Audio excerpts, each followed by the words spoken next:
guys, Jess here today. So I'm doing something a little bit different in that these are actually going to be bookmarks, but the whole process is easily adaptable for scrapbooking layouts or for project life cards or just anything you want to have a dabble with some mixed media with. So this is my first time really going crazy with watercolor. So I'm using proper watercolor paper, but I'm just using some cheap watercolor paints, my paintbrush and some water, obviously. And I'm just making some patterns, making some swirls, really sort of wetting that paint to get different darknesses and lightnesses, that is not English, I'm sorry. But just so that the colour sort of fades in and out, and I'm really just sticking with the colour scheme of purple and red. And I'm going to make four different bookmarks today. And as I said, what I'm doing, the technique I'm using in this, it will be absolutely perfect on maybe a homemade project life card, or even just as a full background on a 12 by 12 or an 8 by 12 layout. I just added a little bit of Heidi Shine, and the effect it has as it dries, you can sort of see off in the corner there, it doesn't look the same as it would if you sprinkle it straight onto a not so wet piece of paper. So it really just sort of spreads out and has a similar effect of, you know, dropping a watercolor paint on, and that's sort of the oiliness of the Heidi Shine that is causing that to happen. So this one I just used blues and greens and just sort of spread them. I didn't do so much pattern work with this one, and I'm using a bit of gold Heidi Shine again and some teal as well. And yeah, as you let that dry, it just sort of spreads and soaks into the paper a little bit more.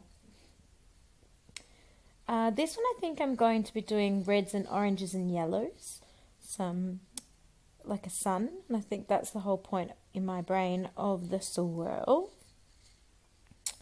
Yeah, there's some orange. I just thought that was cool. I really wanted to stick with colour families in this little collection. I thought they would look really cool having similar colour families all mixed in together to,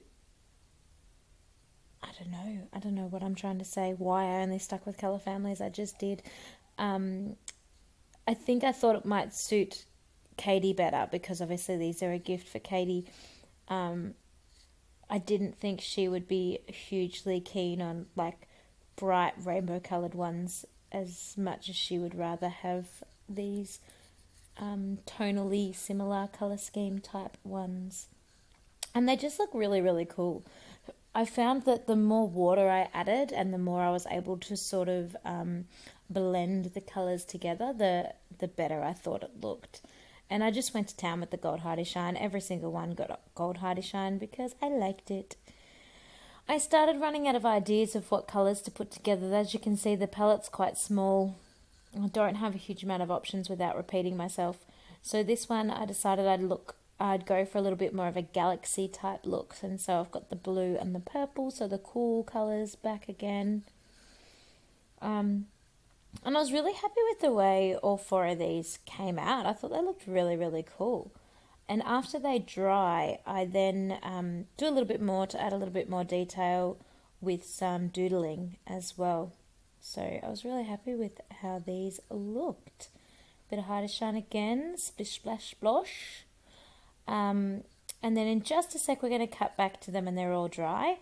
And I've just got a Sharpie and I am writing on each of them a little, you know, book related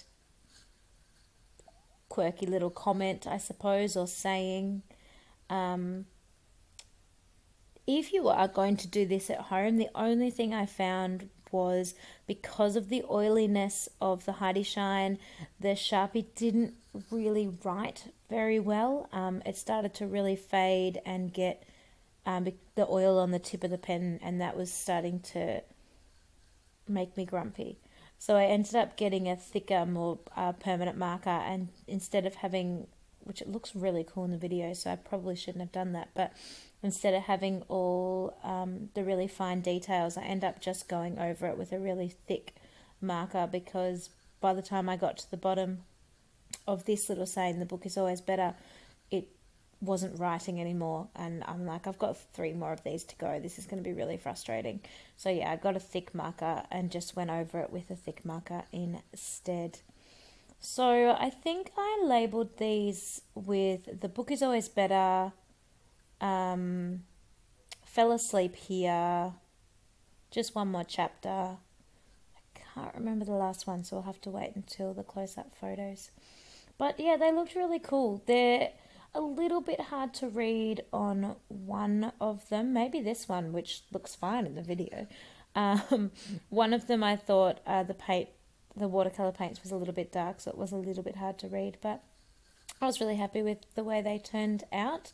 I did also off-screen put some ink around the edge of this particular one, because I thought that might look cool.